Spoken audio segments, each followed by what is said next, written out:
Hi guys! I went today and had Botox. Can you tell? Those of you who have been following me know that I've actually had Botox for a few years. Yes, I do look young, but I am actually in my 30s, and it's hereditary. For me, I've had a frown line right here since I was maybe 20 years old.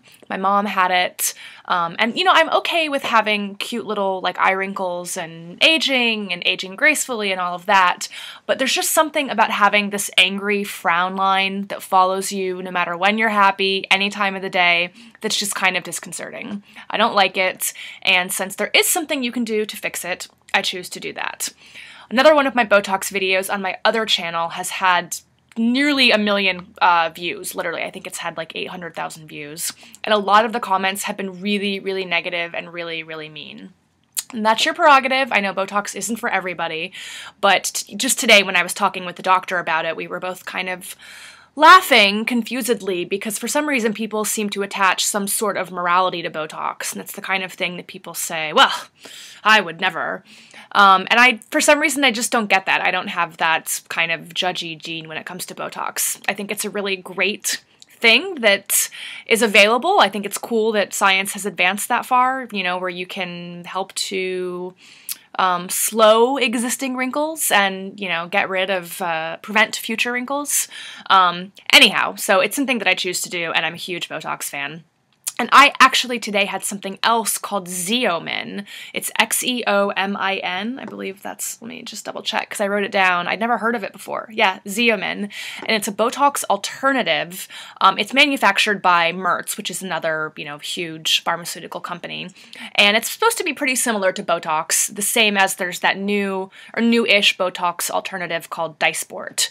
There's not much difference between the three, at least as far as I was, managed to glean from the doctor, but I've tried Botox several times. I've tried Dysport a couple of times, and this is my first time trying Xeomin. So in a future follow-up video, I'll let you guys know how it went. You can see here, I'll get in really close, I had it done just between my brows and my frown line, and then I also had just a few little things done up here. Your face is a game of millimeters, every little tweak makes a big difference, so when you have something done here, you actually need to have other things done to kind of counteract it. And obviously, the cliched thing with Botox is that people think you're going to end up looking like Nicole Kidman or something.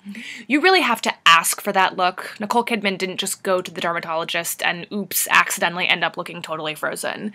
It's something that you have to ask for. And the way I liken it to is like highlights. You can go to the hairstylist, they can give you one little highlight right here, or they can give you a bunch of highlights, or they can dye your hair, or they can dye your hair and bleach it platinum blonde. There are shades of gray. So it's the same thing with Botox. You can have just a few little cc's, a tiny, tiny, tiny bit, a few little units, or you can have a ton. And so it also depends on who does your Botox. Having a really good practitioner is very important. If you can have the actual doctor do it, that's great, unless there's a nurse there, someone, an esthetician there, that's used to doing it and is known as like the Botox gal at that place. So you want to have someone that's very well practiced in it and knows what they're doing, because that is very important. Anyhow, so you can see, I think, right there, there's just a little mark. It doesn't hurt at all. I'm very sensitive to pain, and it's just a tiny little bloop, like tiny little pinprick that hurts for 0.1 milliseconds, and then it goes away. No bleeding, no soreness. It is a little bit red afterward, so for the next like 10 minutes you're gonna look like you got smacked in the face with a brick, but after that it fades and it goes away, and then you can go out and you're out and about in the world and no one's any the wiser. And to be honest, I think it's funny because, again, some of my friends are a little judgy, you know who you are, when it comes to Botox, and they never have any clue when I've had it done or when I've not had it done. It's the sort of thing that if done correctly, nobody will know, which is exactly how you want it to be. So thanks to Dr. Rivkin at the Westside Medical Center for doing my Botox today, or my Xeomin, as it were. Thanks for watching, and I'll talk to you guys soon.